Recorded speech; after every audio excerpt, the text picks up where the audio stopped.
Primero vamos a comenzar por preguntas generales. Entonces, la primera que quería hacerle es, ¿a dónde se encuentra usted en el espectro político? Bueno, en realidad yo lo que puedo definirme políticamente es como un soberanista, políticamente eh, centrista, no creo en los extremos, ni de una línea o un espectro ideológico ni de otro. Pero sí creo en la protección y el fortalecimiento de la soberanía nacional en momentos en que pues esa soberanía muchas veces se ve cada vez más menoscabada por el juego, eh, lo que está sucediendo a nivel internacional. Ujú. ¿Cuáles son sus tres primeras acciones prioritarias en caso de ganar la presidencia? Uno, un conjunto de leyes y de medidas en materia de seguridad. Tenemos un conjunto de reformas a lo que tiene que ver con el procedimiento penal y con el Poder Judicial. Eso es una línea de acción en seguridad y la otra es un conjunto de acciones desde el Poder Ejecutivo desde el día uno en materia de seguridad. Después vamos también en materia de infraestructura con un ambicioso plan de proyectos de infraestructura importantes, puertos, aeropuertos y algunos otros proyectos de infraestructura, pero sobre todo a gran escala a través de alianzas público-privadas. Sabemos que el Estado no tiene los recursos actualmente para hacerlo por sus propios medios. 1 por 1.5 del PIB apenas es lo que destinamos para infraestructura, pero lo haremos de forma de alianza pública-privada. Y además también vamos con un proyecto, un conjunto de proyectos en energía. Hablamos de una revolución energética para reactivar los proyectos de energía a gran escala. Y finalmente, la otra prioridad es desde el día uno también, es en materia de lo que llamamos cultura productiva y acción social, con temas como, cultura productiva, básicamente temas agroindustriales, de fortalecimiento de la actividad agroindustrial, pecuaria, pesquera, pero también en materia de acción social, como es la salud y la educación, que son dos temas que para nosotros en el Partido Nueva Generación son fundamentales en el área social. Ujú. En caso de ganar la presidencia, ¿usted derogaría algún decreto vigente y cuál sería en caso de que lo hiciera y cuál sería la razón? Bueno, uno de los que estoy totalmente determinado a derogar es el conjunto de decretos para ultrarregular el tema de la actividad pecuaria, sobre todo el que está afectando a los pequeños productores pecuarios. Ok. ¿Cuál sería su reforma legal prioritaria? En este momento, mi reforma legal prioritaria, la que va, repito, el día uno, tiene que ver con procedimiento penal y con el Poder Judicial. ¿Qué implica la reforma del procedimiento penal? Bueno, vamos a eh, fundamentalmente al reformar el tema de la prisión preventiva. Solo habrá prisión preventiva y no medidas alternativas en temas como lo es asesinato serial de sicariato, alto narcotráfico o femicidio. Y además también dentro de ese procedimiento penal vamos con un cambio en lo que tiene que ver con la excarcelación.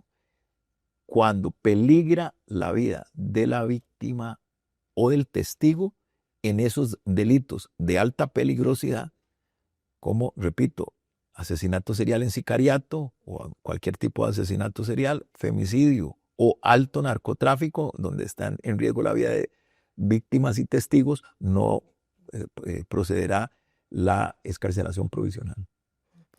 En temas de seguridad, ya entrando al ramo de la seguridad, ¿de dónde tomaría usted los recursos para fortalecer el combate a la inseguridad? Vamos con un decreto de emergencia y con medidas específicas mediante las cuales vamos a aumentar la capacidad operativa del Ministerio de Seguridad sin necesidad de aumentar impuestos, en 3 líneas. El decreto de emergencia va a permitir la reorganización, la redirección de recursos públicos hacia la seguridad que están de alguna forma subutilizados, subejecutados u ociosos en otras áreas de la administración. Esa es la primera línea de acción.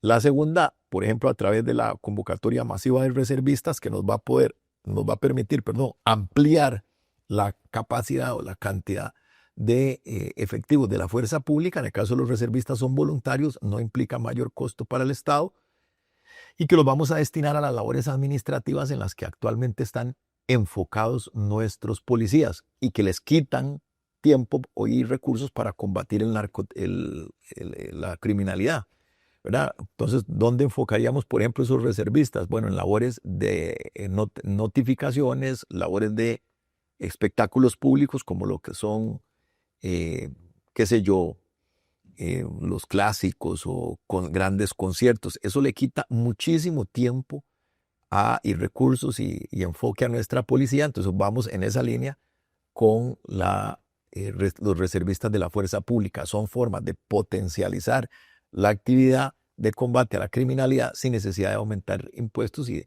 de exigir más recursos. Y la tercera línea de acción es a través de convenios internacionales. Vamos a desarrollar algunos convenios como los que actualmente están en proceso de negociación con el gobierno de los Estados Unidos, por ejemplo, en materia de control de cámaras de vigilancia, radares, etc. Entonces, como vemos, hay posibilidades a través de una redirección con el decreto de emergencia de recursos para aumentar la cantidad de patrullas, etc., redireccionando recursos del Estado hacia la seguridad, con los reservistas y con los convenios internacionales. Tres formas que ahí le dejo, entre otras, para aumentar la fuerza y la potencialidad de nuestra seguridad sin necesidad de aumentar impuestos. Ujú. ¿Cómo atacaría usted la creciente capacidad de reclutamiento del narcotráfico de personas jóvenes, especialmente en comunidades muy vulnerables? Bueno, son dos vías con las que vamos a actuar en ese sentido. La primera de ellas es la prevención. Mucho de la vulnerabilidad o el problema de vulnerabilidad tiene que ver ingreso de jóvenes a el narcotráfico, el sicariato, en fin, a los delitos de alta peligrosidad, tiene que ver con el ocio, ¿verdad? Le vamos a entrar. Buena parte de la prevención tiene que estar dirigida a un ocio sano, deporte, fortalecer el deporte, los programas comunales deportivos. También tiene que ver con la cultura, los medios audiovisuales. Vamos a fortalecer la oficina de censura de tal forma que programas audiovisuales que tiendan a orientar la mentalidad y la cultura de nuestra juventud hacia el delito, como por ejemplo, qué sé yo, son las narconovelas y tengan un control más riguroso por parte de la oficina de censura. Es una forma de prevención también importante.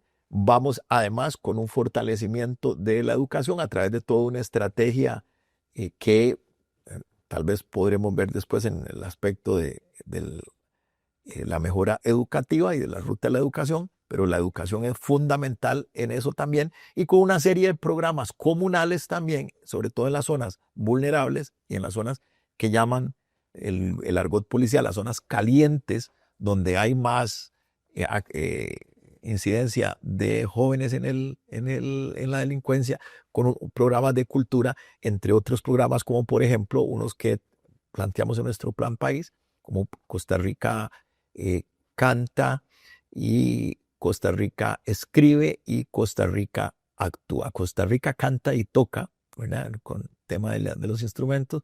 Costa Rica escribe y Costa Rica actúa, que es el teatro. Esos programas culturales, comunales, regionales, junto con todo lo anterior que le he indicado, van en la línea de la prevención para bajar la incidencia. Pero además también hay una estrategia legal, ¿verdad? Estamos con un plan para endurecer y calificar los delitos que son las penas para aquellos delitos en los que un adulto de más de 23, 24 años involucra a un adolescente o a un joven de menos de esa edad en homicidios, sicariatos y cualquier otro tipo de delincuencia, narcomenudeo o narcotráfico en general, por medio de la manipulación y de la instigación.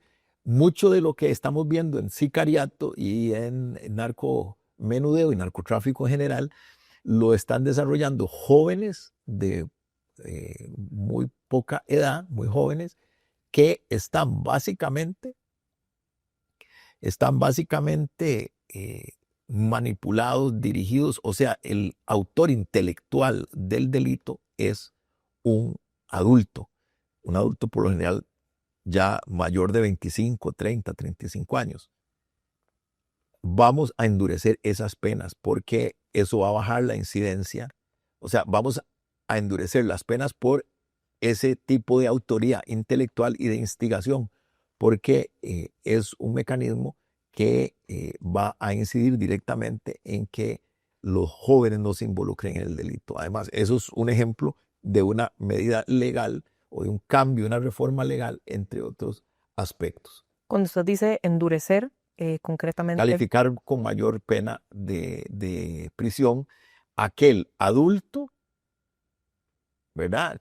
Repito, de más de 25 años, que sea autor intelectual por medio de la instigación o manipulación de adolescentes, preadolescentes y adultos muy jóvenes en los delitos. me refiero a que si Porque se tiene es claro, lo que se está dando en gran medida. sí, me refiero si se tiene claro a cuántos años de prisión se No, propondría. esos son, valoraríamos los porcentajes, porque eso sí ya es muy técnico Ok, y dependerá del tipo de delito en el que se hace incurrir.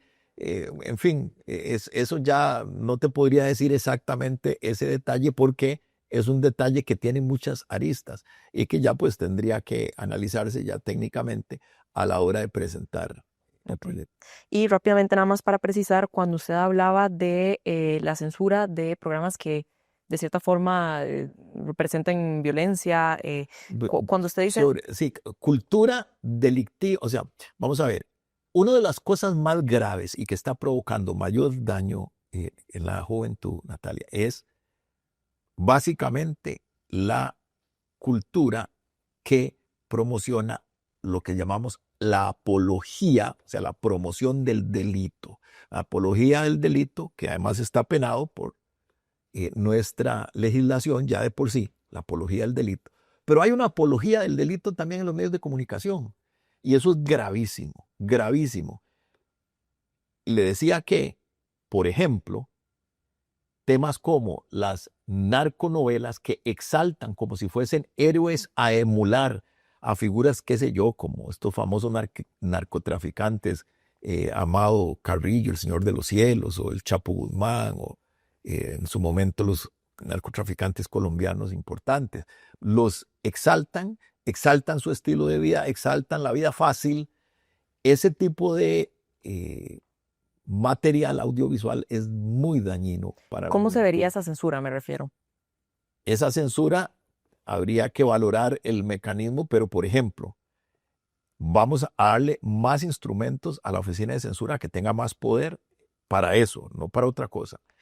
Y valorar horas de transmisión, en el caso de las redes, cuando es de las redes, posibilidades de acceso a ese tipo de transmisión, en el caso de las redes, no del internet y de no solo cableras, sino las páginas virtuales de películas, etcétera, el acceso, la forma en que los jóvenes y niños tienen acceso a ese tipo de audiovisual, y en el caso de la televisión abierta, sobre todo fortalecer y garantizarse el tema de los horarios en los que eso se puede ver y eventualmente si son, eh, qué sé yo, audiovisuales ya con un alto grado de peligrosidad social, o sea, que generan un alto grado de peligrosidad social, que la oficina de censura tenga las potestades de impedirlo del todo. Ujú. ¿Verdad?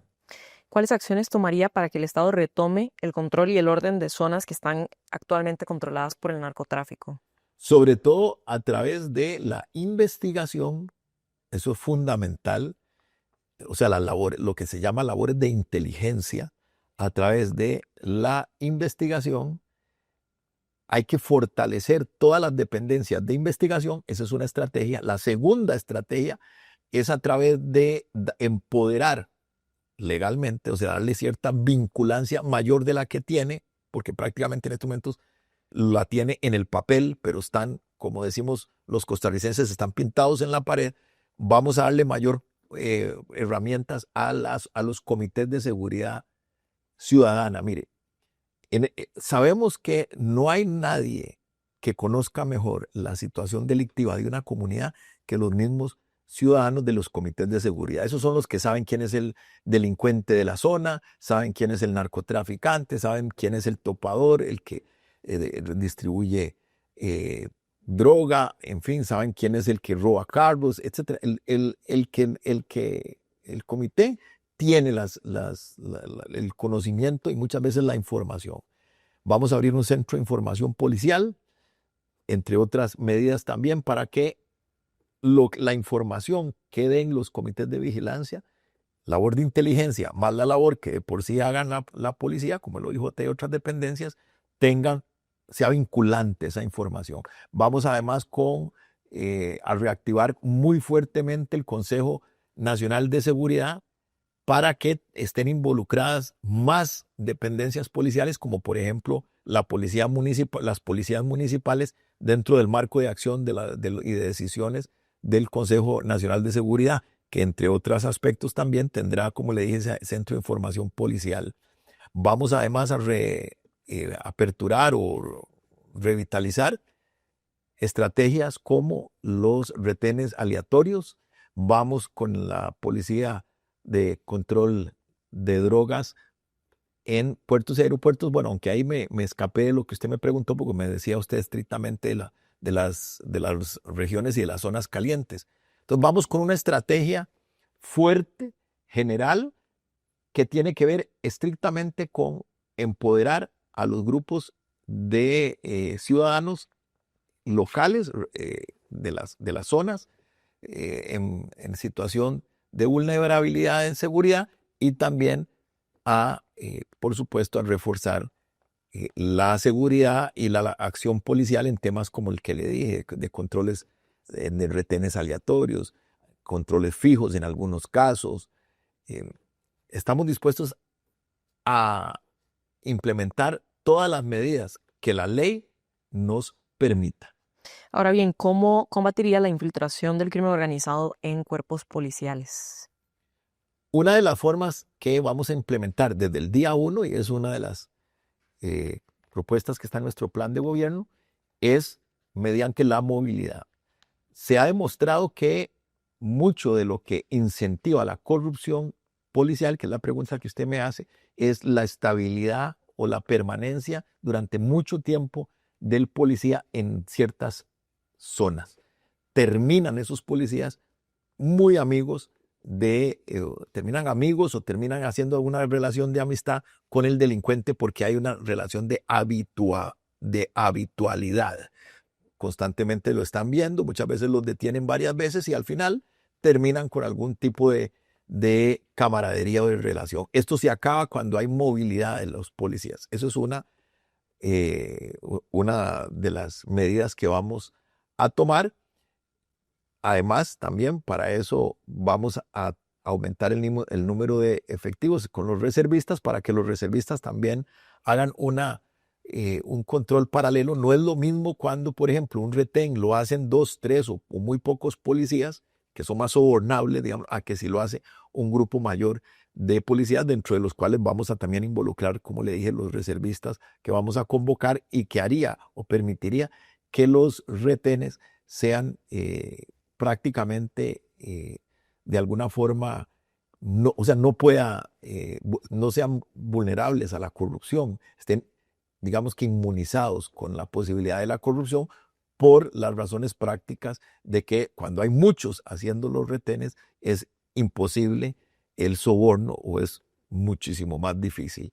Entonces, vamos también con ese tipo de medida, como es la que le indiqué, y en general creemos que también con un cambio en lo que tiene que ver con la estabilidad exagerada de un policía en una zona, eso será una medida que va a colaborar muchísimo en bajar la corrupción.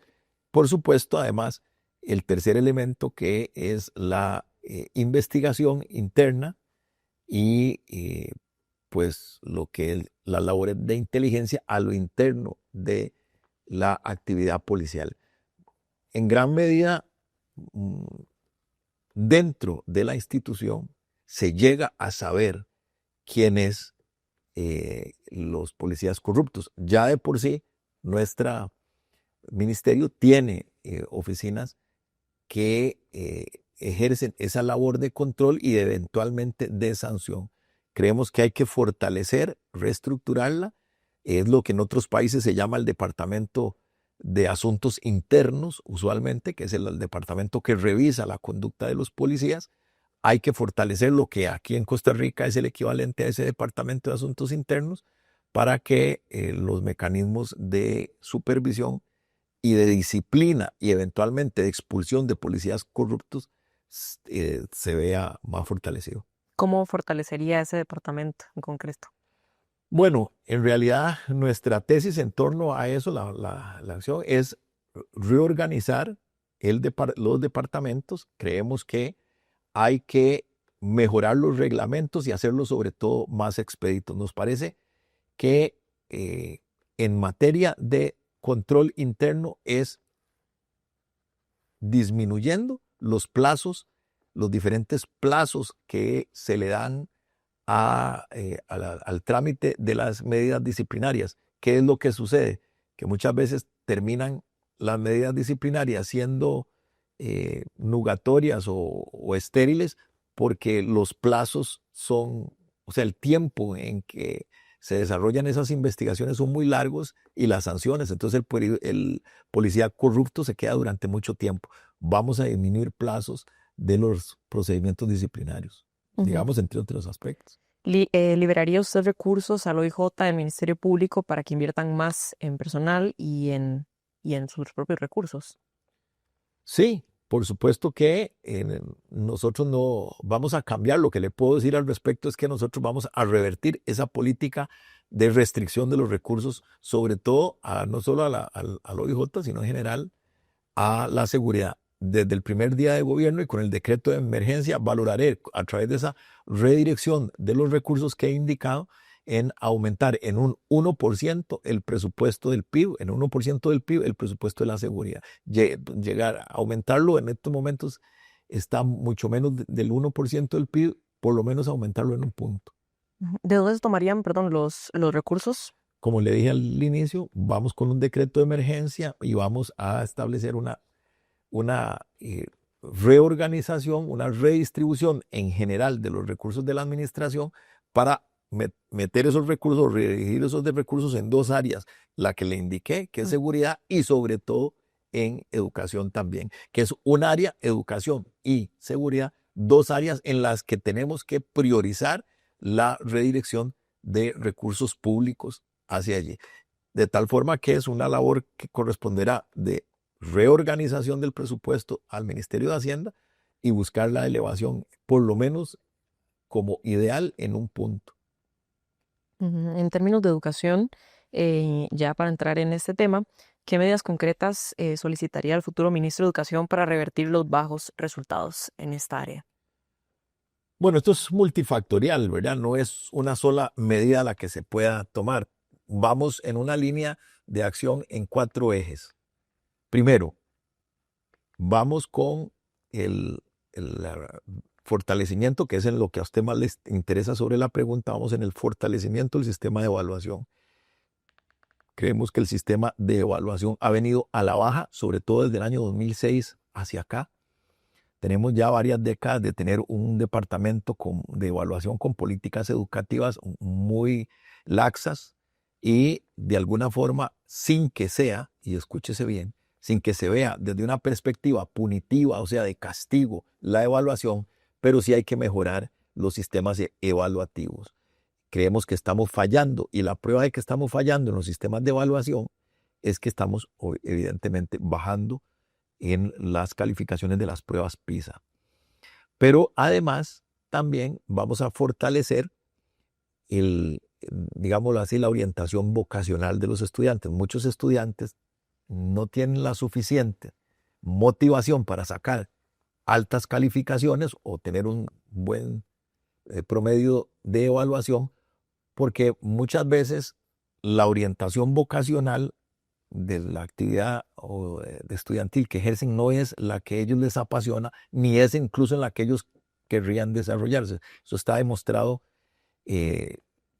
científicamente, que hay vocaciones diferentes y algunas personas que son muy, por ejemplo, muy orientadas hacia la matemática, hacia las ciencias formales y las ciencias exactas, otros hacia ciencias sociales, literatura, en fin, hay diferentes vocaciones. Gran parte de el asunto de rendimiento tiene que ver, Natalia, con el tema de la orientación vocacional. Entonces, es otro eje de acción, la orientación vocacional, el sistema, el método de evaluación que hay que mejorar, ¿verdad? Y obviamente también pues hay que mejorar las condiciones del docente.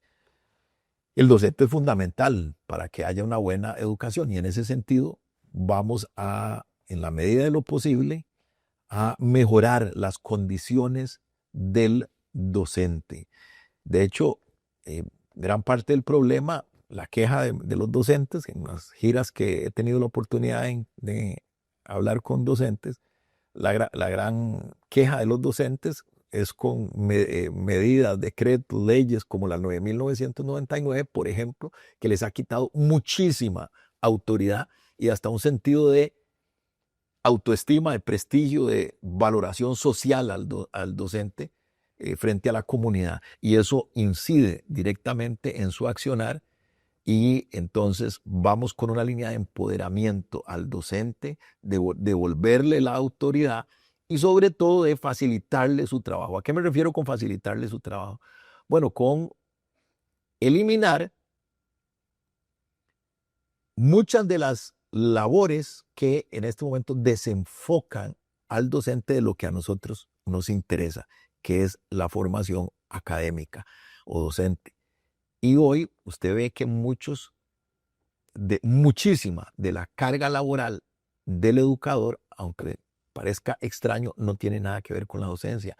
Tiene que ver con llenar encuestas, tiene que ver con formularios, de desarrollar formularios, hacer estudios sobre otro tipo de, digamos, de información que no tiene que ver nada con la docencia de los profesores. Y al final, entonces, el profesor termina desgastando mucho de su tiempo, que es indispensable para su, no solo su estudio, su investigación de las materias y el mejoramiento de cómo debe dar su clase, en las horas en que podría estar en eso, termina llenando encuestas y haciendo labores administrativas que no tienen nada que ver con su labor principal. Eso ha venido también a mejorar el resultado de nuestras evaluaciones, sobre todo que son evidentes a nivel internacional de las pruebas PISA. Entonces, medidas de ese tipo, pero enfocadas fundamentalmente en esas tres áreas. Hay otras medidas que por supuesto tienen que ver con el entorno educativo, qué sé yo, que tienen que ver con la infraestructura educativa, con temas como la conectividad, o sea, cómo los estudiantes tienen acceso a la buena conectividad de informática para que además tengan buen acceso a la información digital del mundo qué sé yo, de la inteligencia artificial, ¿verdad? El mundo del Internet. Y si esa conectividad no es buena, porque hay dos Costa Ricas, la Costa Rica que tiene un acceso full, como decimos, al Internet, y la Costa Rica que no tiene del todo acceso al Internet, eso va a influir también en el rendimiento. Bueno, resulta que Fonatel, que es el órgano encargado, ¿verdad?, de esa conectividad, está nadando en dinero que está de alguna forma subejecutado. Y eso le vamos a entrar también. Entonces son algunas de las medidas que implementaremos desde el día 1 para elevar el rendimiento estudiantil y sobre todo la evaluación, los resultados evaluativos, el rendimiento de los jóvenes. Costa Rica continúa sin destinar a la educación el 8% del PIB que establece la Constitución. ¿Usted priorizaría un aumento en la inversión en este rumbo? Y si es así, ¿cómo lo lograría? Por supuesto, ese es el objetivo, llegar al ideal constitucional, que es el 8%. ¿Cómo lo haría? Bueno, no hay forma de hacerlo aumentando impuestos, eso no va. Yo ya he sido clarísimo, en mi gobierno no se van a aumentar impuestos. Entonces, hay dos formas de hacerlo. Digamos, de la forma más inmediata posible es bajo la misma estructura de acción que le indiqué que era para seguridad. Voy a dar algunos ejemplos. Estaría incluso dispuesto a establecer un decreto de emergencia en educación también para implementar la misma acción que indiqué para seguridad. O sea, redirigir recursos que muchas veces están ociosos o subutilizados en otras áreas de la administración para enfocarlos en educación, y ya le indiqué que en seguridad también. Ese es un mecanismo. Otro mecanismo, por ejemplo, es a través de alianzas público-privadas para la atención de infraestructura. Sabemos que hay cientos de lo que llaman órdenes sanitarias en las escuelas y colegios, porque el entorno educativo es pésimo en cuanto a infraestructura educativa. Eso vamos a resolverlo también a través, o una forma de resolverlo es a través de alianzas público-privadas, pero también a través de convenios internacionales. En el mundo hay muchos recursos, la UNICEF y diferentes entidades mundiales tienen muchos recursos que pueden ser destinados a educación. Y eso pues es una línea de acción que no vamos a descartar. Le decía lo de alianzas público-privadas, ¿a qué me refiero? Y también bonos o incentivos fiscales, me refiero a empresas que están cercanas a las comunidades con órdenes sanitarias y que perfectamente son empresas, muchas de ellas grandes, bollantes, y que podrían a través de un incentivo fiscal o de un convenio de alianza público-privada, podrían inyectarle recursos a la infraestructura. Digo en cuanto a recursos para la educación. Pero ahora yo le voy a hablar de lo esencial, de lo macro. El Estado, no solo en educación, no solo en seguridad, en todos los aspectos de la actividad pública necesita más recursos. Y yo he dicho que como no vamos a aumentar impuestos, no hay otra forma de aumentar los recursos del Estado, sino es haciendo crecer la economía. Máxime frente a la enorme o el enorme desafío de que tenemos que pagar el próximo año, Natalia, 10,000 millones de dólares en pago de intereses y de amortización de la deuda. La única forma de hacer crecer la economía hoy es con un ambicioso, o mi estrategia es a través de un ambicioso inventario de infraestructura a través de alianzas público-privadas. El Estado no tiene los recursos para hacer gran obra de infraestructura y nosotros tenemos claridad cómo hacerla a través de alianzas público-privadas y qué obra de infraestructura dinamizaría la economía.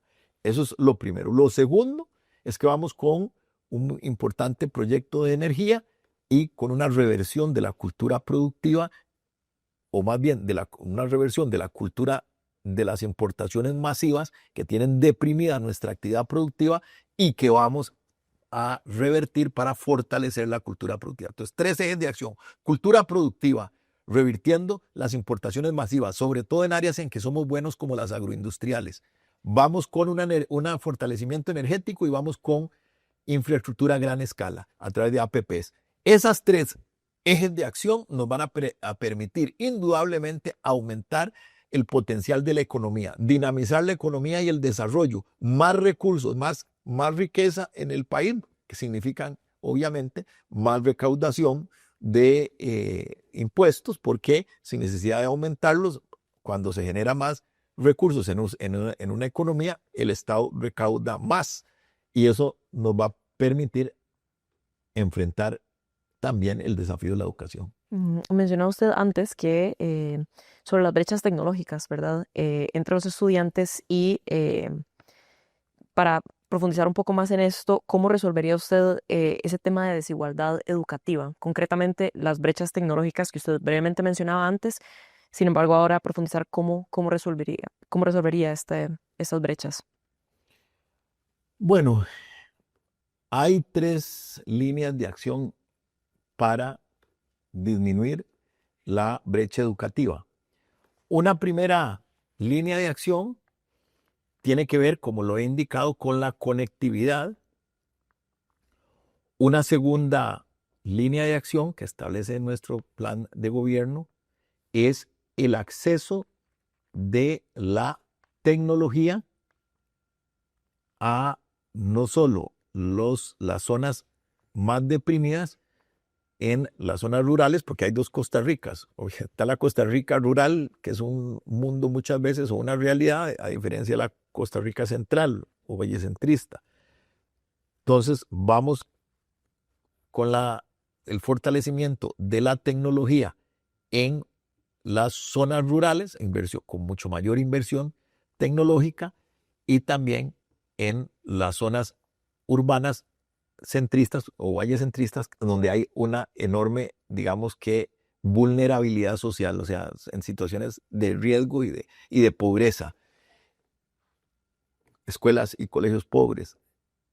Inyectar tecnología, primero conectividad y después desarrollar mucho mayor inversión tecnológica, es una de las formas que vamos a permitir reducir esa brecha que existe de desigualdad. Una tercera línea de acción tiene que ver con la acción propiamente de entidades como el INAH en asociación con el MEP y las universidades. Sabemos que las universidades son pioneras en investigación científica y tecnológica.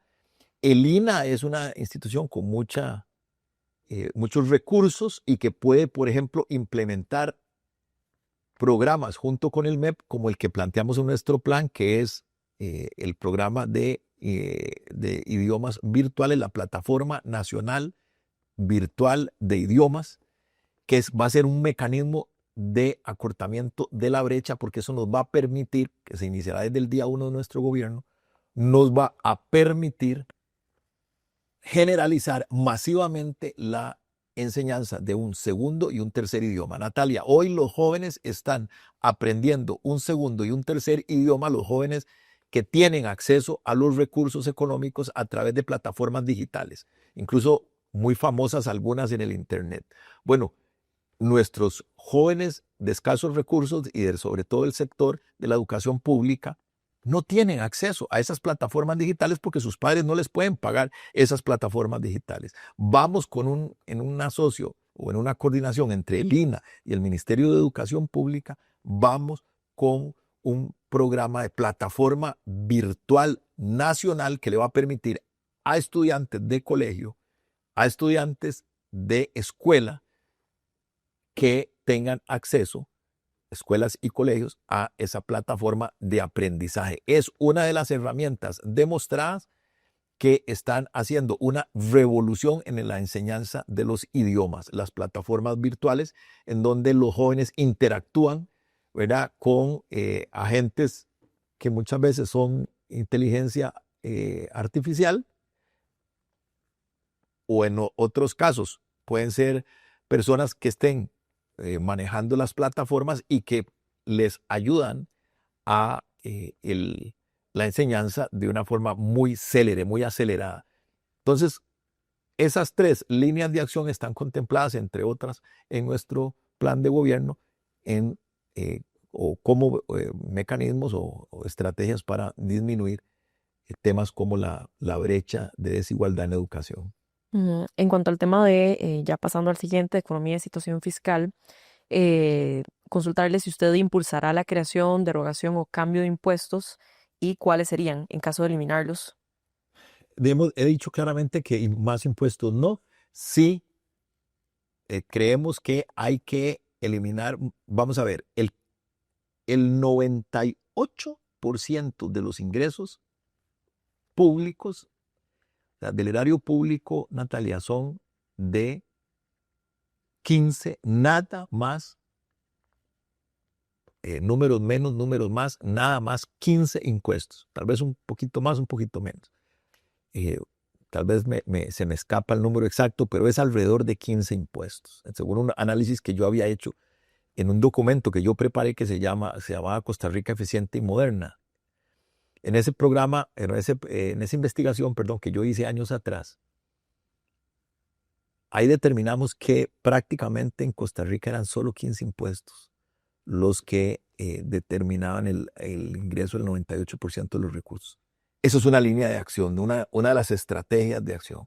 Pero tenemos otra estrategia de acción aparte de esa, que es el tema de la facilitación en el pago. O sea, Costa Rica en este momento tiene un problema serio de enorme cantidad de impuestos, que incluso esa enorme cantidad de impuestos, o sea, el número de impuestos, hace que muchos trámites se detengan, y yo he sido testigo como abogado en mi condición profesional de ver que procedimientos productivos importantes de alto costo se detienen, tal vez porque faltó pagar un timbre de 500, de 600 colones, y eso se atrasó, el documento se atrasó un montón de días porque no se logró pagar un impuestito de 500 colones que prácticamente no representa nada para el erario público. Bueno, hay que entrarle a ese tema. Vamos con una reducción o una investigación seria desde el día 1 de cuáles son los impuestos indispensables y unificarlos, por lo menos dentro de esos 15 y todo ese conjunto de impuestos menores, de acuerdo a lo que recauden, unificarlos en uno solo. Eso es una línea. Pero la otra línea es bajando el costo de legalidad. El costo de legalidad hace referencia no al costo de los impuestos, no, es al costo de la tramitología para pagar esos impuestos. Aquí se implementó un programa que se llama Hacienda Digital. Natalia, ese programa originalmente costaba $40 millones y terminó costando $160 millones. De 40 pasó a $160 millones. O sea, estamos hablando de un costo exorbitante y exagerado de este programa que hoy se está implementando. ¿Y cuál es la queja generalizada? Que ese programa, repito, de $160 millones hoy está volviendo más engorroso y sobre todo más dificultoso para las pequeñas y medianas empresas, muchos de los cuales sus propietarios no tienen el mismo nivel de expertise y de conocimiento digital para el pago de los impuestos. Entonces, lo que ha venido sucediendo es que no solo desde el punto de vista digital, sino físico, los impuestos son dificilísimos de pagar en este país. Y ahora con este problema de las plataformas y de la complejidad de las plataformas digitales, se vuelve todavía más difícil pagar impuestos, porque en el pasado sí era simplemente ir a una dependencia y hacer el pago. Ahora es mucho más difícil si eso implica toda una entelequia y una complejidad virtual que no está asociado solo, y no se me malinterprete, al manejo de la computadora. No, está asociado a cosas tan absurdas como, por ejemplo, doy un ejemplo, que usted no puede pagar en esa plataforma virtual un impuesto desde una cuenta independiente de la que va a pagar el impuesto. Por ejemplo, voy a pagar un impuesto que está a nombre de usted, Natalia Vargas, pero resulta que lo voy a hacer desde la cuenta de su esposo o de su novio, si es que fuera así. Y resulta que, por ejemplo, el sistema no te lo permite. Dice, no, si usted va a pagar un impuesto de Natalia Vargas, tiene que ser desde una cuenta bancaria de Natalia Vargas. Esos son absurdos, ¿verdad? Que están implementados por un sistema digital o virtual, además carísimo y totalmente engorroso. Entonces, va en dos sentidos: facilitación de los procedimientos de pago. Vamos desde el día 1 a implementar una medida o una política de pague fácil su impuesto. Ese es nuestro programa, un programa pague fácil su impuesto. Y un segundo programa que no es un programa, sino es una decisión de una iniciativa de ley a partir del día 1 para minimizar la cantidad o el número más bien de impuestos o de leyes de recaudación de impuestos. ¿Hay alguno que usted, y le reitero esta pregunta, ¿hay alguno que usted derogaría o cambiaría, digamos, el porcentaje de un impuesto o derogaría alguno de esos que se menciona específico? Algunos timbres que son mínimos, ¿verdad?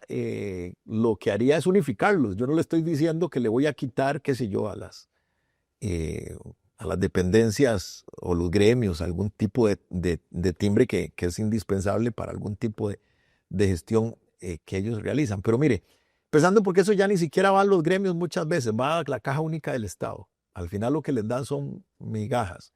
Entonces, lo óptimo en este caso es unificar. Por ejemplo, si se determina los impuestos que está recibiendo un determinado timbre, bueno, se unifica y se hace un único pago de un timbre único profesional. Ese es un ejemplo, porque sabemos que al fin y al cabo el 98% de los recursos, como dije, lo dan 14, 15 leyes nada más. ¿Para qué vamos a tener esa infinidad? Son cientos de leyes impositivas. ¿Hay alguna exoneración concreta actual que tengamos vigente que usted eliminaría? Yo creo que mi estrategia, en este momento no hemos valorado, así como quitar algún tipo de incentivo fiscal que haya o de exención. Nuestra estrategia fiscal, digámoslo así, va más bien orientada hacia el crecimiento, al crecimiento económico, o sea, la estrategia que le indiqué con los 3 ejes de acción. A mí lo que me interesa es hacer crecer la economía. A mí no me interesa creo que la estrategia de voracidad fiscal que hemos venido teniendo, sobre todo desde el 2018 para acá, es una estrategia asesina que nos está matando nuestro modelo productivo, nuestro sector productivo, y a mí lo que me interesa más bien es incentivar la economía, impulsarla, reactivarla a través de los ejes de infraestructura, energía y cultura productiva que le indiqué, que son los ejes centrales de nuestra estrategia económica y que nos va a permitir un mayor ingreso fiscal sin necesidad de aumentar impuestos ni de andar persiguiendo sobre todo a organizaciones sociales y de la economía, por una parte organizaciones sociales y por otra parte organizaciones de la economía social solidaria, que son las que usualmente tienen las exenciones, ¿verdad? Y que además genera eso una enorme crispación social. Estados Unidos impulsa el retorno de empresas, dispositivos médicos y servicios de call centers a su territorio. Y sobre eso en concreto, ¿cuál sería su estrategia de negociación con el gobierno de Trump para evitar que esto ocurra? Bueno, desde el día inicial de nuestro gobierno vamos con lo primero que haré es, yo lo he valorado ya eso que usted me está diciendo, haré una mesa interinstitucional donde esté la promotora de comercio exterior, donde estén, por supuesto, todas las dependencias del Ministerio de Comercio Exterior y las dependencias que están involucradas en la vida de nuestras zonas francas o régimen no definitivo, para que se le proponga, junto con la Cancillería, un plan de negociación, pero formal, con un protocolo establecido y con una propuesta concreta de Costa Rica y al gobierno de los Estados Unidos, de tal forma que, porque esto es, de alguna forma es multifactorial, de forma que el gobierno de los Estados Unidos o garantice la eliminación de medidas arancelarias proteccionistas o al menos un cuentas, no es la palabra cuentas, más bien como una cancha más clara, o sea, unas reglas más claras del juego, unas reglas más claras del juego en la relación zonas francas y no solo las zonas francas, las exportaciones nuestras en general a los Estados Unidos. Creo que en este momento hay una situación de incertidumbre y por lo tanto de inestabilidad, y creo que eso hace a veces mucho más daño que los mismos impuestos que nos impongan. Creo que hay que reunirse con el gobierno de los Estados Unidos, fortalecer las políticas del TLC, del Tratado de Libre Comercio con los Estados Unidos, reforzar lo que el tratado nos protege, y en lo que no nos protege, como le dije, llegar a un acuerdo con ese gobierno para al menos, si no bajar los impuestos que nos están estableciendo, sí por lo menos tener reglas más claras, garantizar que haya estabilidad y sobre todo que a futuro, con esas reglas claras, no nos impongan impuestos más altos, ¿verdad? Ujú. Entiendo que el gobierno de los Estados Unidos muchas veces ha solicitado a Costa Rica algunas medidas que no son tan difíciles de ejecutar. A veces son medidas de eliminar trabas y tramitología a las mismas empresas que quieren invertir en Costa Rica, y yo no veo problema, por lo tanto, con un diálogo abierto con los Estados Unidos, no veo ningún problema en poder eh, bajar esos aranceles actuando en función de lo que nos está pidiendo el gobierno de Estados Unidos. Hace algunos meses, creo que ustedes mismos, la prensa, publicó el conjunto de requisitos que estaba pidiendo Estados Unidos para volver a tasa cero de los aranceles. Y cuando yo analicé esos requisitos, Natalia, no eran requisitos excesivamente dificultosos, eran requisitos que se podían implementar, ¿verdad? Porque era más o menos, repito, asociado a temas como la, eh, qué sé yo, tramitología, costo de legalidad, eh, problemas que se le daban a las empresas que querían instalarse en Costa Rica. Y eso es como un absurdo, porque al fin y al cabo nosotros como país somos los primeros interesados en que venga inversión.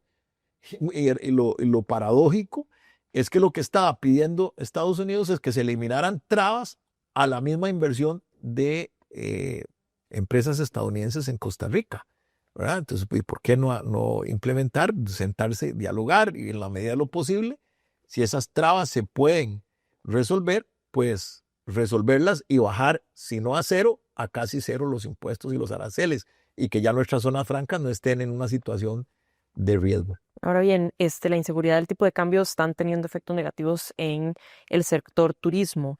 ¿Cuál sería su estrategia en caso de llegar a la presidencia para este sector económico y sus implicaciones en el empleo? Bueno, la política cambiaria es algo que en teoría no corresponde al Poder Ejecutivo, como usted sabe, corresponde al Banco Central. No obstante, sin embargo, creo que era más beneficiosa de alguna forma la estrategia de las mini devaluaciones que durante muchos años tuvimos. Por cierto, el creador de esa estrategia era el doctor Eduardo Lizano Fay, quien fue por varios años presidente del Banco Central, e impulsó una estrategia de mini devaluaciones. Esa estrategia de mini devaluaciones tenía muchos pros, pero tenía una contra. Los muchos pros era que daba estabilidad a la economía, porque eh, era eran mini devaluaciones sostenidas en el tiempo, entonces ya los diferentes agentes de la economía sabían a qué atenerse. Pero además beneficiaba al sector productivo, porque no, el hecho de que gradualmente se mantuvieran las mini devaluaciones sostenidas en el tiempo y de forma estable, no golpeaba la estabilidad económica, pero tampoco digamos, sobrevaluaba el colón, que era un problema gravísimo, la sobrevaluación del colón. Es un problema gravísimo para el sector productivo, sobre todo, y de servicios. Entonces, funcionó. Ahora, ¿cuál era la contra? Que también digamos, no se escapaba de la especulación.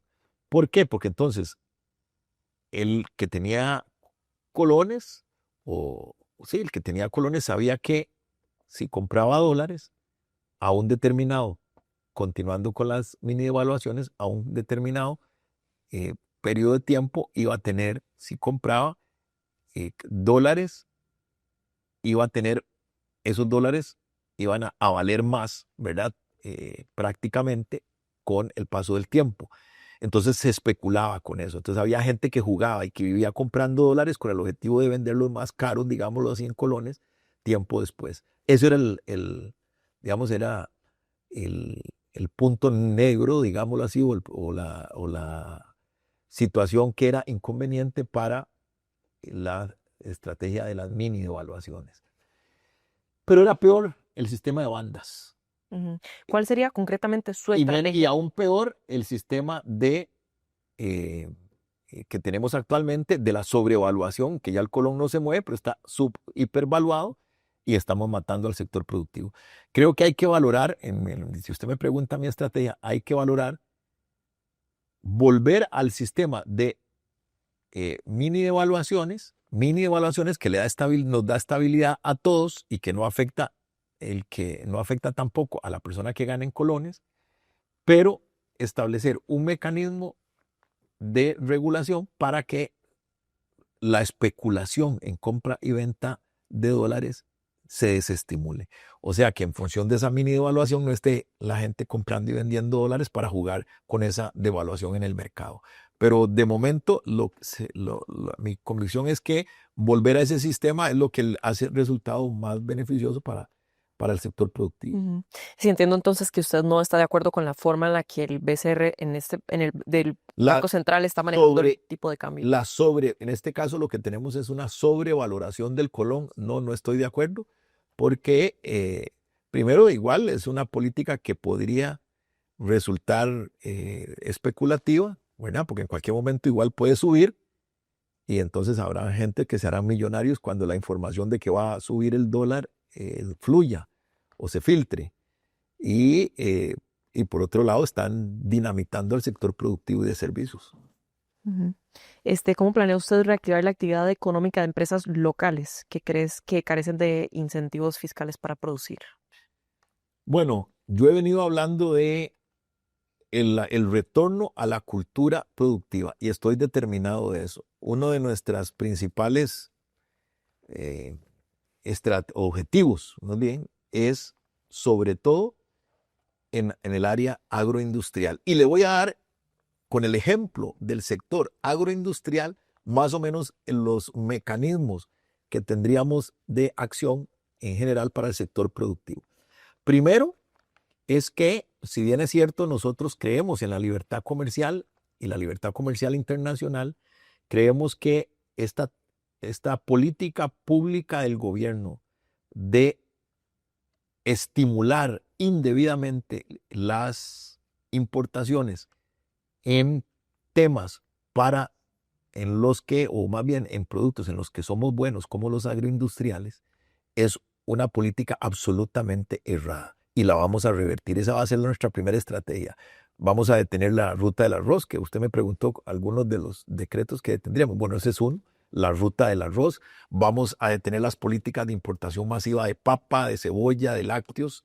Eso no podemos tirar al suelo barreras arancelarias que la ley no nos obliga a tirar al suelo. Esa es una primera política.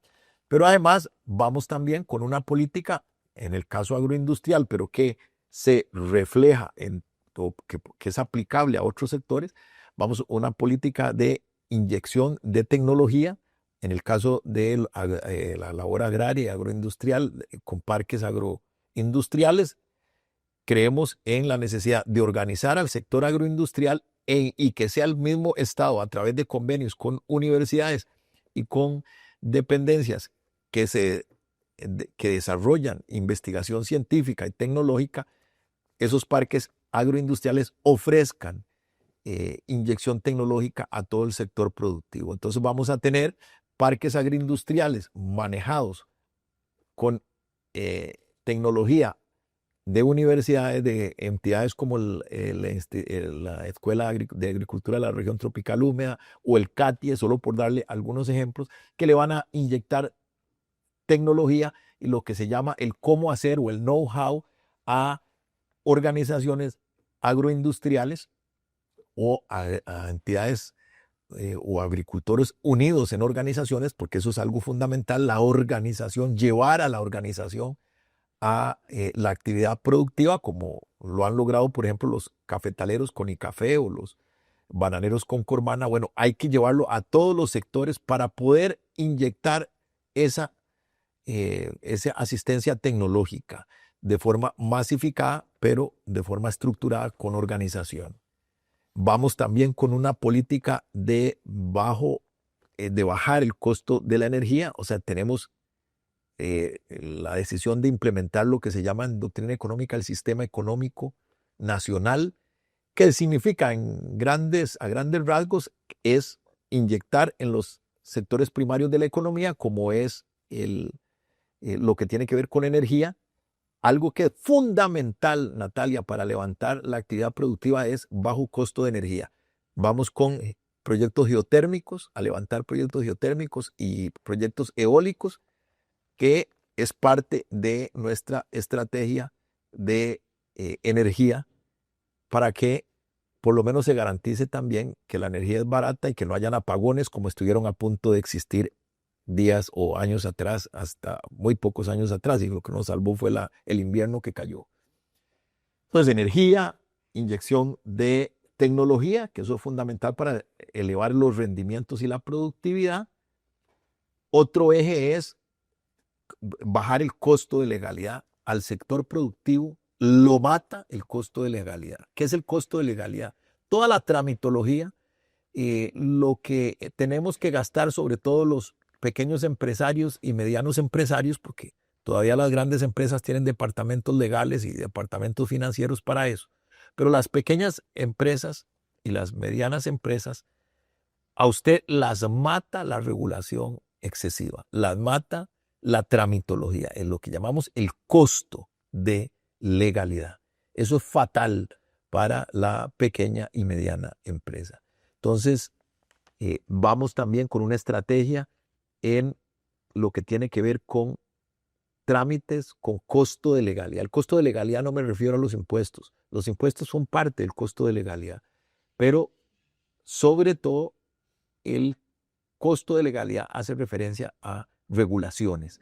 Baja de regulaciones. Tenemos un programa que se llama Una Costa Rica Eficiente, que entre otros aspectos ha valorado la baja en el costo de legalidad a través de cambios como, por ejemplo, le doy solo un ejemplo, lo que tiene que ver con el registro de transparencia. O sea, es inconcebible que usted tenga que hacer todos los años un registro de transparencia, que basta con que lo haga en el momento en que usted adquirió la sociedad o fundó la sociedad y en el momento en que la cedió, por las razones que sea la cedió. Eso es absurdo.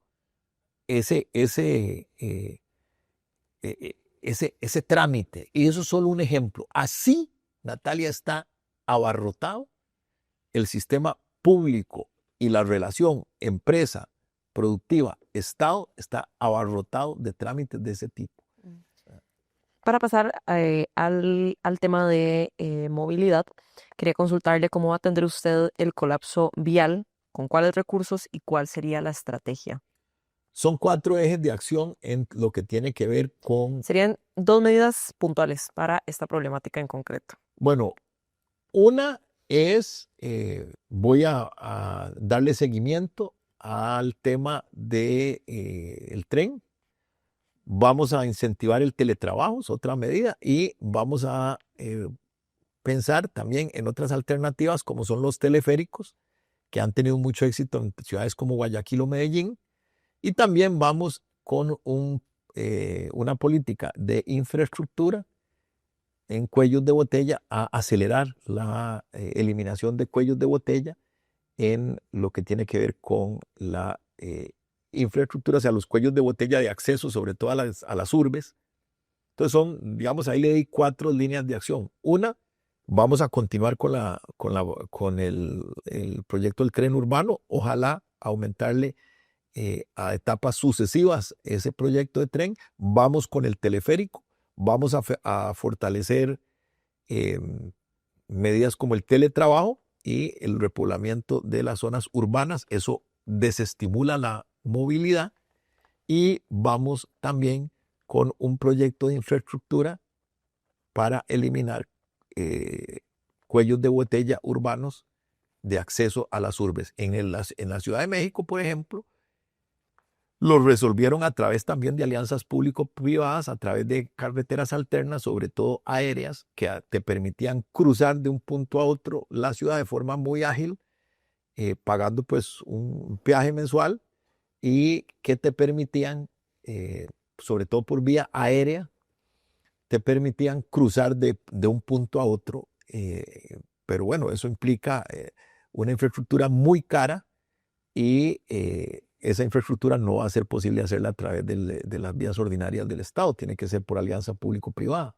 ¿Y usted tiene pensado, o en caso de ganar la presidencia, un proyecto similar de la Ciudad de México, de una periférica?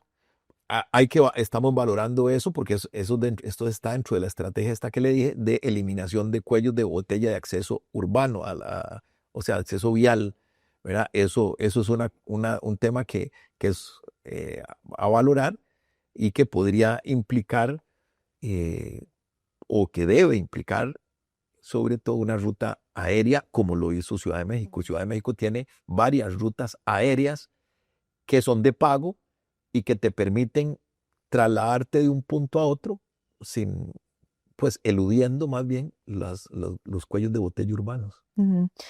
Para atender esto, ¿verdad?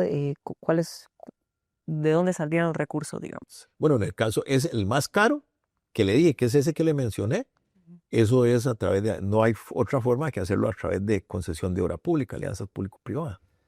En el caso de el teleférico, Sí. bueno, eso es un servicio, eso también, o sea, si se da una concesión, la empresa establece la infraestructura y cobra por el uso del teleférico. Eso facilita muchísimo, porque te lleva a través de un teleférico de un extremo a otro de la ciudad en pocos minutos y de forma muy ágil. Pero bueno, eso, en el caso del tren, bueno, ya sabemos que eso es simplemente darle seguimiento, porque ya eso es un proyecto que arrancó. En el caso concreto del tren, digamos, su proyecto concreto para continuar el tren, ¿cuál sería? Y si No, sería con subsidio del Estado o sin subsidio del Estado. continuaría el que ya existe, o sea, más bien, le daría continuidad al que ya existe, y cuando me refiero a darle continuidad es llegar al gobierno y no detenerlo, y no decir, no, vamos a implementar otro tipo de tren, no, a eso me refiero con darle continuidad. Eso es un aspecto en el que vamos a darle al que ya está aprobado, no lo vamos a detener, vamos con eso. Cuando usted Y dice, cuando nada digo más para precisar, aumentarlo a etapas sucesivas, bueno, eso es algo a largo plazo, que ya habrá que verse, pero también es algo que debemos valorar. Aumentarle en sucesivas etapas las que actualmente van a establecerse. Por ejemplo, qué sé yo, si llega de un punto de Heredia a un punto de Cartago, bueno, la posibilidad de ampliarlo a mayor extensión, pero eso no es lo que en este momento nos enfocaría. Lo que nos enfocaría es en que ese proyecto en efecto avance, o sea, que no se detenga. En el gobierno de Fernando Zamora Castellanos no se va a detener el proyecto actual del tren. ujú, digamos, el proyecto actual del tren es significativamente más pequeño que el que originalmente se planteó en el gobierno anterior. Mi pregunta concreta sería si el desarrollo, digamos, si usted le gustaría alcanzar el desarrollo del tren al plan El problema original. es que el gobierno, vamos a ver, el proyecto de tren del PAC que se implementó era un era un proyecto con un costo de sobreprecio, y nosotros somos totalmente, vamos a detener cualquier indicio de acto de corrupción en ese aspecto. Por supuesto que era mucho más caro, era más grande, pero mucho más caro. Entonces, si vamos a ampliar en etapas, valoraremos para que esas etapas no sean excesivamente caras, ¿verdad? De momento, vamos a darle continuidad al que está aprobado y en buena teoría caminando ya. Ujú. Hacerlo más grande, sí, eso es un objetivo, pero con un costo que sea muy razonable.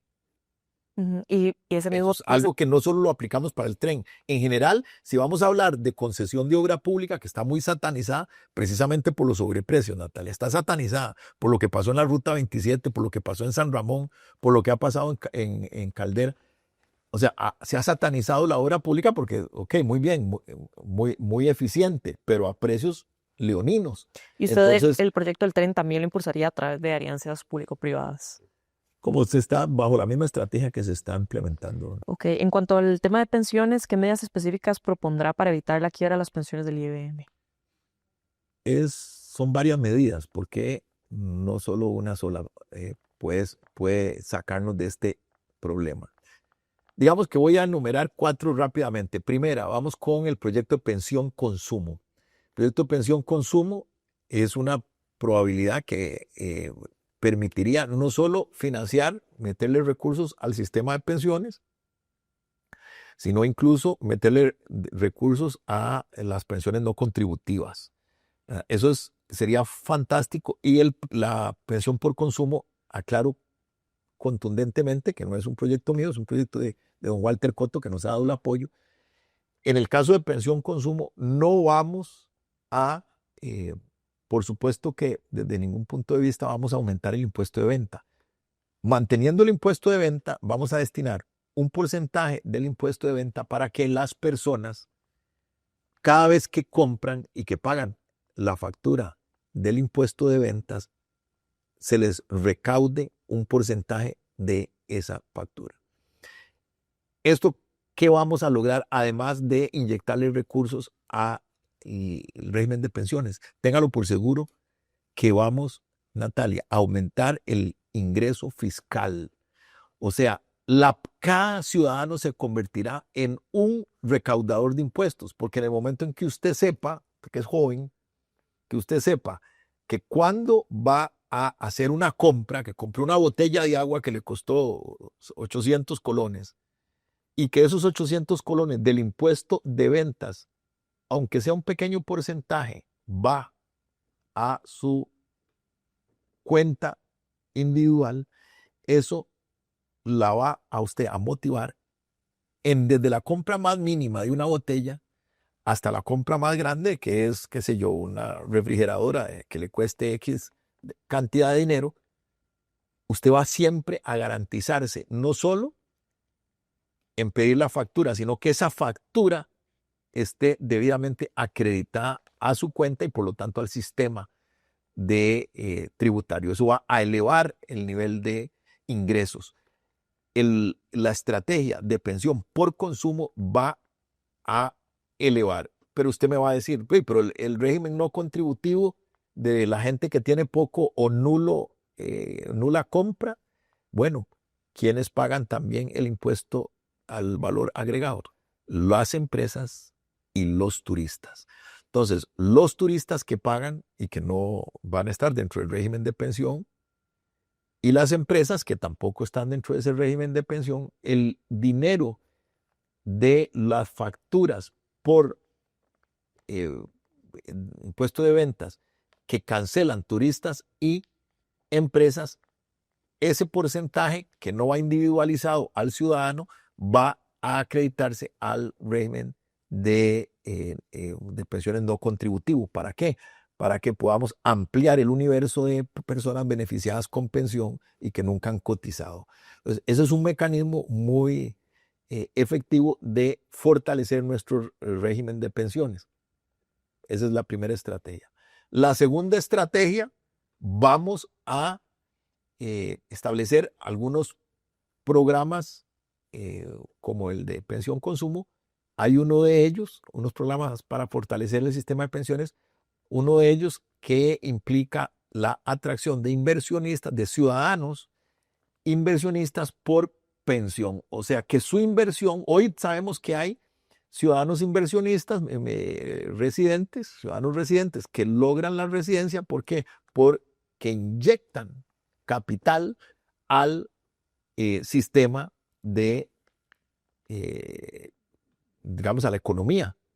Montan una empresa o logran una gran adquisición, acreditan eso en migración, esa inversión, y a cambio de eso se les da una condición de residente. Bueno, lo mismo vamos a hacer, pero con inyección de recursos al sistema de pensiones.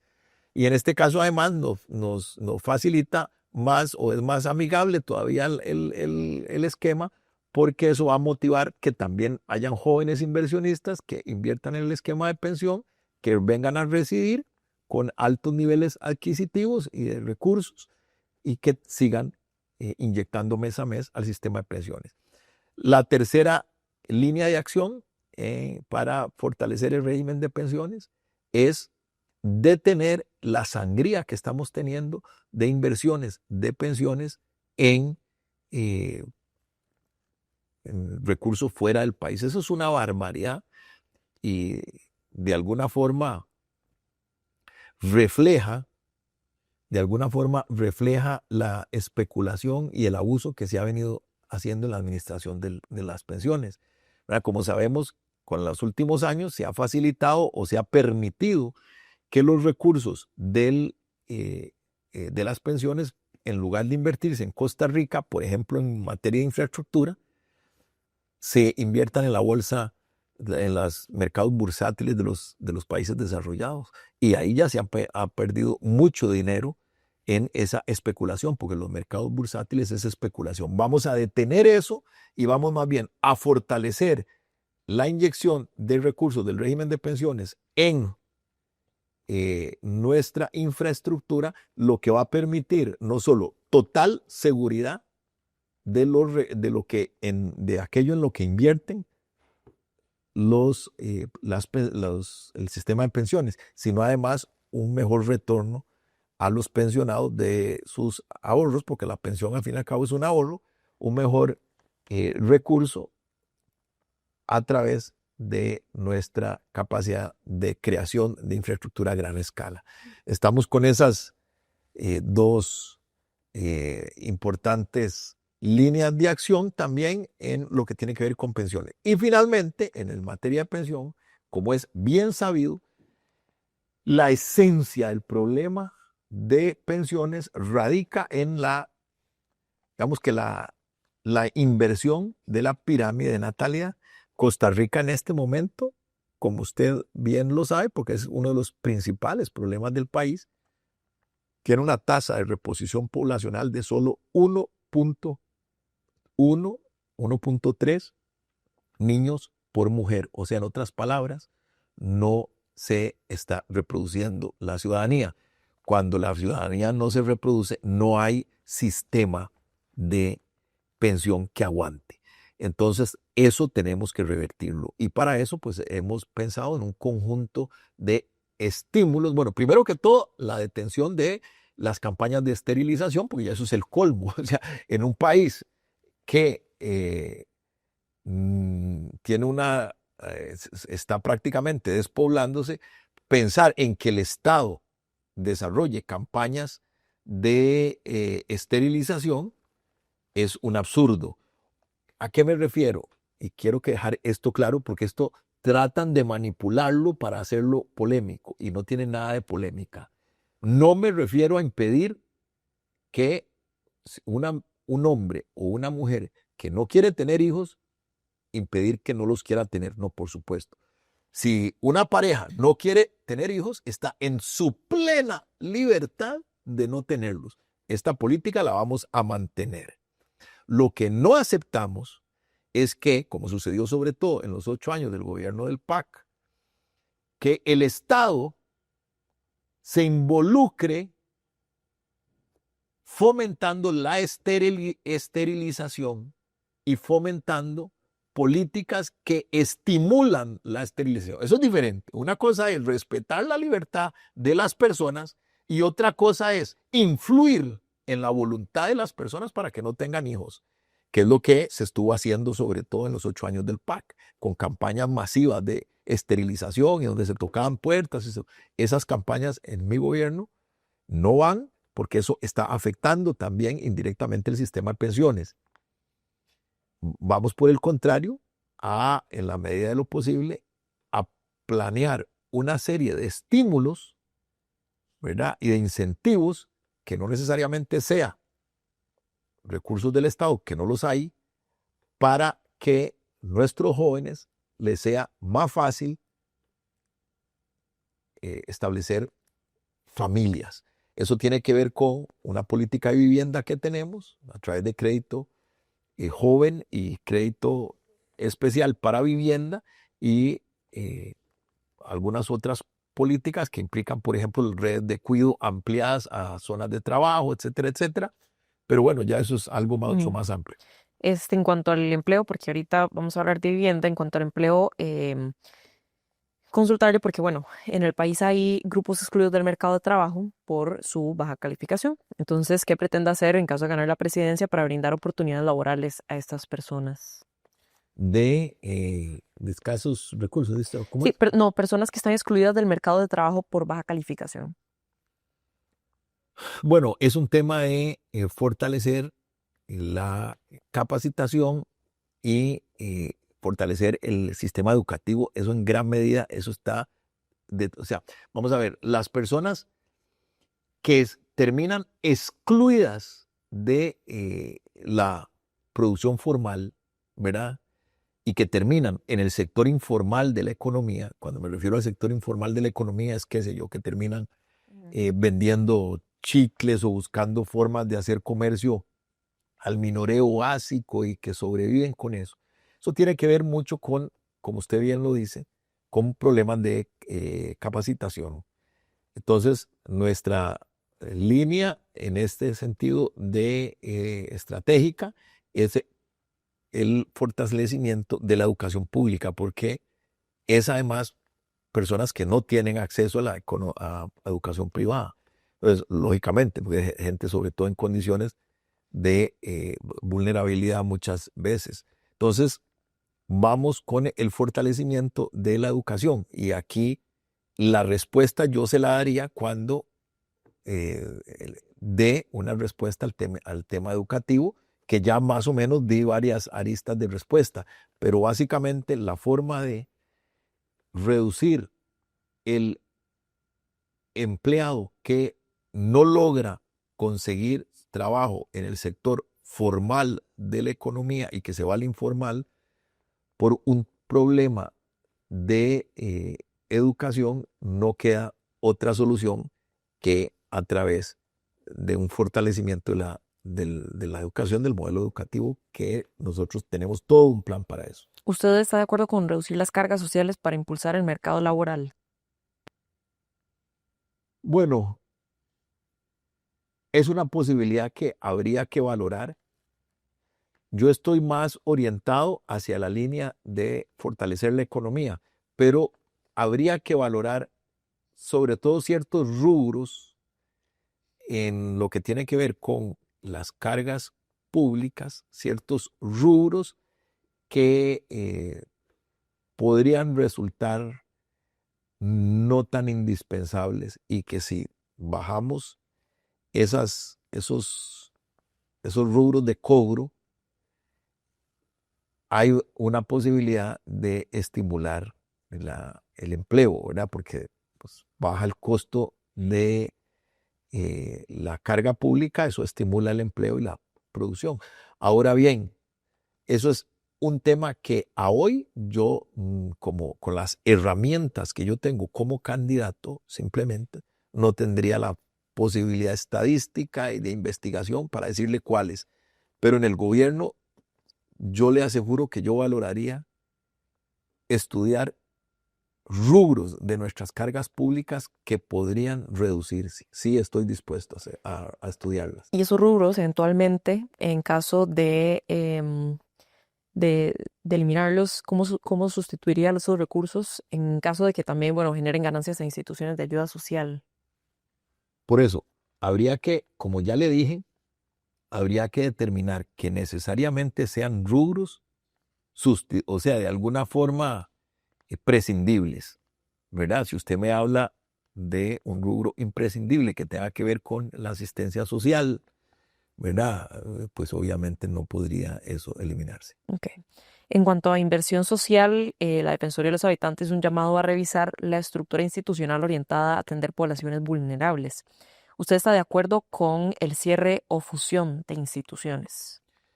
Duplicidad. Sí, yo estoy de acuerdo en el cierre o fusión de instituciones que evidentemente estén en condición de duplicidad. Para eso hay que entrar seriamente a valorar con las herramientas del Estado y sobre todo el Ministerio de Planificación, que sería la dependencia pública llamada a hacer esa, digamos que esa valoración, estaría indudablemente claro en que lo haría y sí estaría dispuesto a hacerlo dentro de un esquema de investigación hecha por el Ministerio de Planificación y que llegue a determinar, unos más o menos podrían tener alguna idea al respecto, pero ese tipo de medidas no se puede tomar a la ligera, pero sí, por supuesto, que estaría sobre todo dispuesto a la fusión y a la eliminación de entidades que tengan duplicidad. En cuanto al tema de salud, bueno, la deuda del Estado con la caja ha crecido y consultarle concretamente qué estrategia fiscal tomaría para que el Estado pueda cumplir con los pagos a la caja sin aumentar la deuda pública. Bueno, nosotros hemos pensado en el Partido Nueva Generación en que debe establecerse un plan de pagos, así como se hace a título individual, cuando una entidad o con una corporación o un ciudadano, un trabajador independiente no ha podido ponerse al día con la caja. Bueno, pues lo primero que se hace es no cobrarle, porque obviamente no va a tener los recursos para pagar esos recursos en un solo tracto. Bueno, el Estado en este momento no está en condiciones para pagar en un solo tracto su enorme deuda que tiene con la Caja del Seguro Social. Entonces, lo que nosotros estamos valorando es, desde el día 1, sentarse con las autoridades de la Caja y valorar un plan de pago. Para ello, habrá que sentarse eh, y ver las posibilidades que tiene el Estado, donde habrá que recortar para cumplir con esa obligación legal. Pero vamos con un plan de pago a la caja.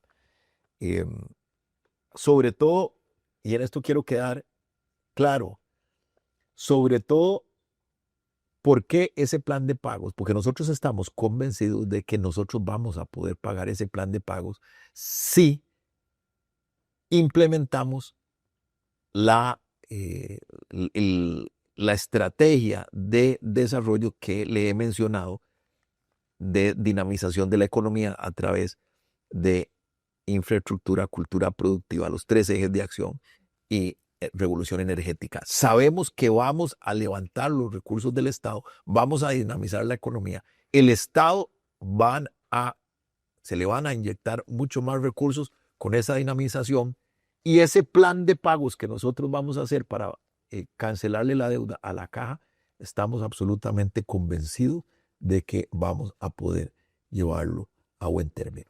Ahora bien, otro tema en salud son las listas de espera. Entonces me gustaría que usted cite 3 medidas concretas para reducir las listas de espera en la caja. Uno, el programa que tenemos en nuestro plan país de repatriación de médicos residentes. Costa Rica, muchos de los médicos residentes terminan desestimulados de regresar al país por una situación muy concreta, y es que finalmente no vienen o no se les impide casi que ingresar a la Caja del Seguro Social de forma expedita. Vamos con un plan que es en convenio con el Colegio de Médicos, pero que va a implicar o implica los siguientes elementos. Primero, que ese residente venga de un país clase A, o sea, un hospital, perdón, clase A, de una universidad. Los residentes es un convenio universidad-hospitales, de una universidad clase A, que el currículum sea similar al nuestro. Si se logra, el estudiante logra determinar esas 3 medidas, con un convenio con el Colegio de Médicos, va a poder integrarse inmediatamente a la Caja del Seguro Social. Eso nos va a facilitar muchísimo lo que tiene que ver con propiamente el déficit de especialistas. Segundo, vamos con un programa agresivo de becas para especialistas, aunque eso es más a largo plazo la solución, porque un especialista dura no menos de 4 o 5 años en terminar, pero esa es otra alternativa que tenemos. Una tercera alternativa es, vamos a implementar lo que la caja ya determinó, para lo que tenía recursos, no solo para hacer los EVAIS, sino para sostenerlos, darle sostenibilidad, mantenerlos en el tiempo. Más de 250 EVAIS. La atención primaria es básica, Natalia, para eliminar las listas de espera. Entonces vamos con la decisión que tomó la Junta Directiva de la Caja a principios del año 2022 y que estaba respaldada por informes de auditoría financiera de la Caja y que decían que se podían hacer esos EVAIS y que se les podía dar sostenibilidad financiera. Vamos con eso para eliminar también las listas de espera. Esa es una tercera acción. Y la cuarta es una medida temporal en donde se habrá de hacer lo que se haya que hacer para que los 80,000, en este momento son 80,000 intervenciones de déficit anual, para que por un año al menos o en año y medio se establezca repito, solo por año y medio, un plan tercerizado que si incluso la Caja del Seguro Social debe adquirir alguna clínica, comprar una clínica, una infraestructura hospitalaria para sacar eso, lo vamos a hacer. Estamos dispuestos incluso a comprar infraestructura hospitalaria ya levantada, ya existente, ¿verdad? Y además programas de tercerización por un año, año y medio, que no va a ser para nada privatizar la caja, porque eso esos recursos le quedarán a la caja en el caso si adquirimos infraestructura ya lista. Y si es solo a través de tercerización, sacamos esas listas de espera pagando tercerización, pero por un año y medio nada más. La idea es en un año intentar sacar ese atasco de 80,000 intervenciones. Usted mencionaba brevemente al inicio sobre la fuga de especialistas. Le entendí que las personas que cumplan con ciertas características podrán entrar fácilmente a la caja, eliminando filtros, ciertos filtros. ¿Cuáles serían esos filtros exactamente? Sobre todo filtros administrativos, ¿verdad? Que se les imponen a los residentes, que tienen mucho que ver. Por eso necesitamos que sea en convenio con el Colegio de Médicos, ¿verdad? Porque a veces viene un residente que viene de un hospital clase A, tal vez de un hospital de los Estados Unidos, de Europa, qué sé yo, y viene a tratar de incorporarse, tiene un currículum similar, además viene de una universidad de primer mundo, que no se le puede reprochar absolutamente nada. No estamos hablando de un hospital de una zona deprimida del mundo, no hay un hospital clase A, y sin embargo, por ejemplo, les dicen, no, mire, usted no puede o tiene que cumplir tales plazos o tiene que cumplir tales procedimientos que muchas veces son administrativos, eliminar todas esas barreras de plazos, de trámites que tienen que ver con administración estrictamente, ¿verdad? En cuanto a, porque entiendo que entonces sería traer médicos del extranjero. No, traer costarricenses, no traer extranjeros. Traer, esto también que se aclare, traer costarricenses que están estudiando y que son muchos, ¿verdad? Y que muchos de ellos terminan, créame, Natalia, terminan trabajando en el exterior, porque muchas veces en el exterior se los pelean por ser médicos de hospitales de excelencia. Y aquí no solo no nos los peleamos, sino que por el contrario les ponemos barreras para su entrada. Ahora bien, eso para atraerlos. Sin embargo, también en la lista de espera ha estado influyendo la renuncia como tal. En el caso concreto de la renuncia, ¿cuál sería su acción para solventar esa problemática? Bueno, la renuncia usualmente está relacionada con dos tipos de queja del especialista que decide irse. Bueno, obviamente una de ellas es el tema salarial, ¿verdad? Ellos sienten que ganan mucho más afuera, como en efecto sucede, y que no tienen nada que hacer en la caja del Seguro Social. Otro elemento por el que se van muchas veces es por situaciones de tipo administrativo, como jornadas de trabajo y ese tipo de cosas que hacen que ellos prefieran irse aunque no estén disconformes con el tema salarial. Entonces, bueno, hay que revisar el tema salarial. Creemos que es algo que, aunque no le compete estrictamente al Poder Ejecutivo, pero creo que hay que valorar en el caso de los especialistas una revisión general de su situación salarial. Eso yo estaría dispuesto a hacerlo y si hay que inyectarle recursos a la caja, entre esos la forma en que le indiqué, que es el pago del Estado a través de un plan de pagos y que esos recursos vayan destinados específicamente al tema de una mejora salarial de los especialistas, pues hay que hacerlo. Y en el caso de la otra gran queja que he escuchado, que tienen que ver con temas administrativos, de condiciones laborales que no son salariales, bueno, eso es podría ser un poco más eh, fácil de solucionar a través de una mejor estrategia de diálogo obrero-patronal en este caso, ¿verdad? Entre la caja y los gremios de especialistas. Para terminar con el tema de salud, recientemente, de hecho ahorita en el 2025, la norma técnica, bueno, la norma de aborto impune tuvo una actualización con varios cambios. ¿Usted planea mantener esos cambios que se hicieron? Sí, me parece que en términos generales la población ha visto con buenos ojos los cambios. Eh, Hay quienes sostienen, y yo coincido, que los cambios fueron para bien, no para mal, y no veo por qué haya que revertir la decisión tomada. Ok. En cuanto a ambiente, ¿cómo manejaría usted la tensión entre desarrollo inmobiliario y protección de bosques, humedales y otros sitios de interés para la flora y fauna? Bueno, dentro de nuestro plan país hay una ambiciosa estrategia de aumento de la cobertura boscosa. Nuestro objetivo es aumentar en un 1% la cobertura boscosa de Costa Rica cada 2 años, hasta llegar a un porcentaje óptimo. Pero cada 2 años aumentar 1%, o sea, 0.5 anual o 2% cada 2 años, 1% cada 2 años. Digamos que eso es nuestra política. Esa política no va enfrentada, no confronta, no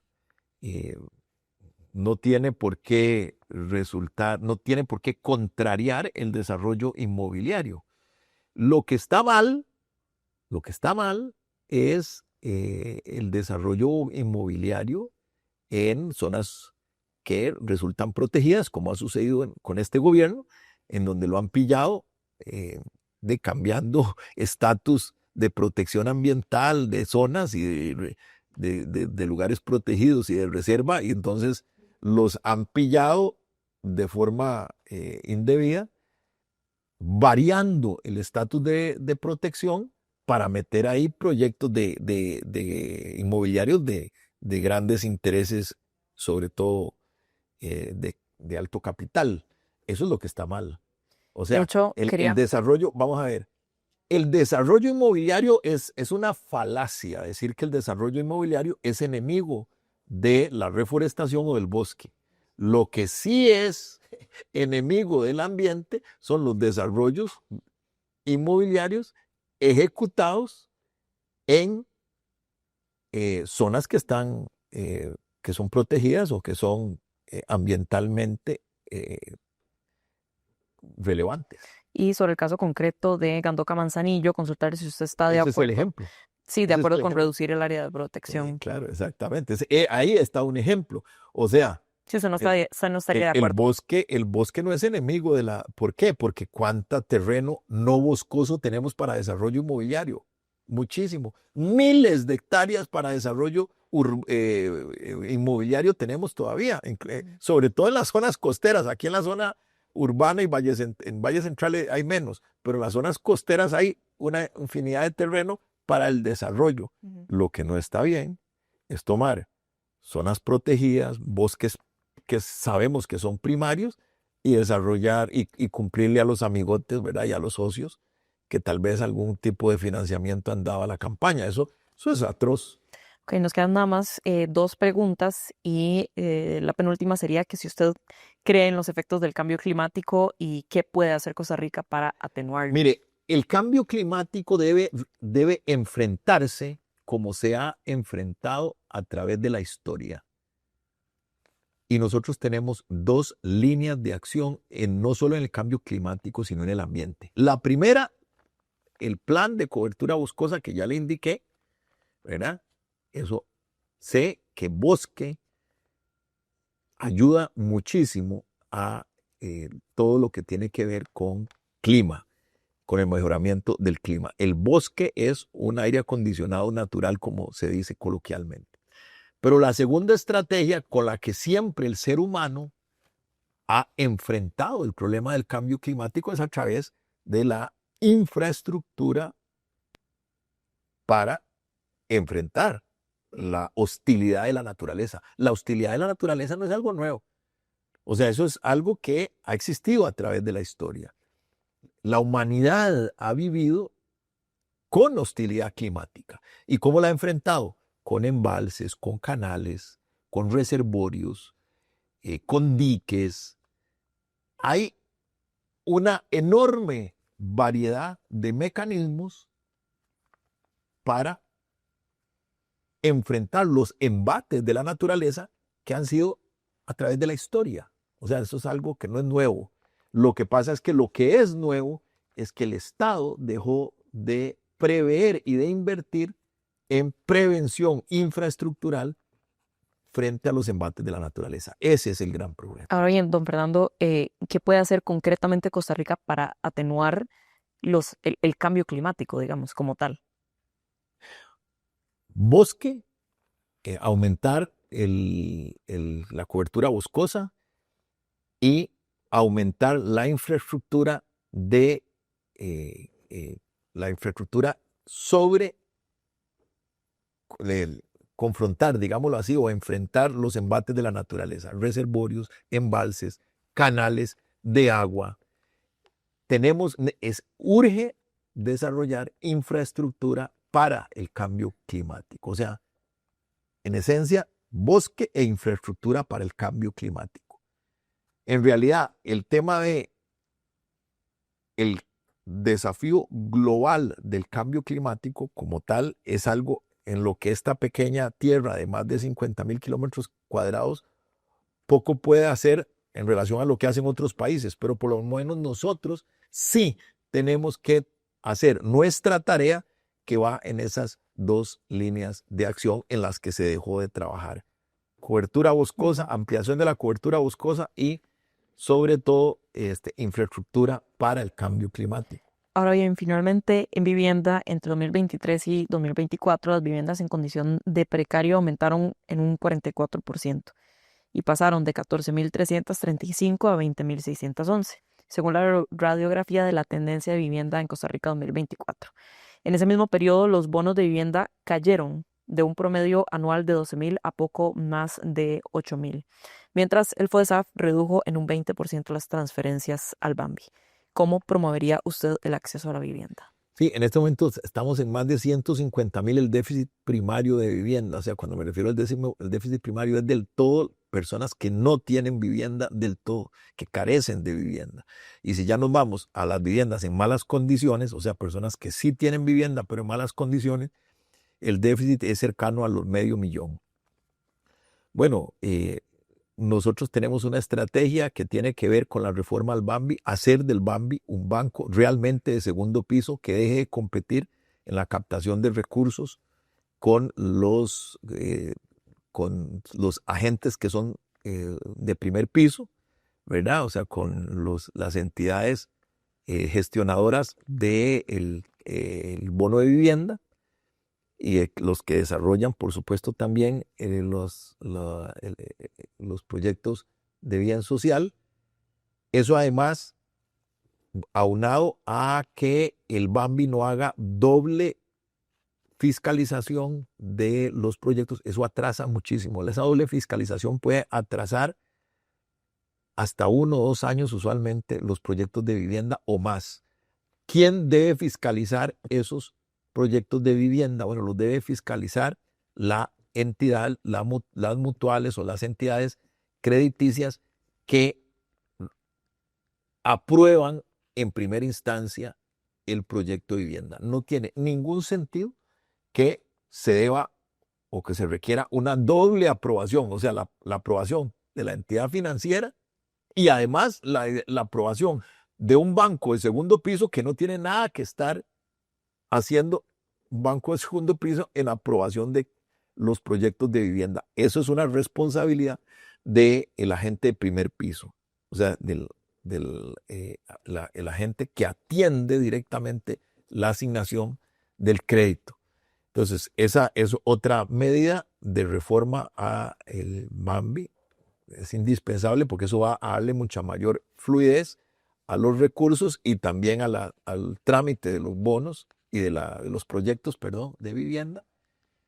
Y otra estrategia también es un programa para vivienda popular que está en nuestro plan de gobierno y que la estrategia, ese plan de vivienda popular, radica en básicamente 2 condiciones del plan de vivienda popular. 1, la posibilidad de crédito para vivienda popular a través de una tasa básica pasiva más el 2 o el 3%. 2% cuando es vivienda vertical, o sea, para un segundo piso de la casa, o 3% por encima de la tasa básica pasiva para cuando no se trata de vivienda vertical, o sea, es adquiriendo también el terreno o haciendo la casa sobre un terreno ya constituido. Y por un monto no mayor, para que haya una buena distribución de los recursos, no se concentren en un monto no mayor de 70 a 75 millones de colones. Si nosotros logramos implementar ese tipo de cambios, por lo menos vamos a paliar el problema de la vivienda. Por supuesto, todo dependerá de nuestra política o eje principal que consiste en levantar la economía, porque mientras nosotros no logremos levantar la economía, vamos a seguir con serios problemas de recursos, no solo para el tema de vivienda, sino para las otras áreas de la vida social que le mencioné, como las que usted dijo de salud, el pago de la caja, seguridad, educación, etcétera.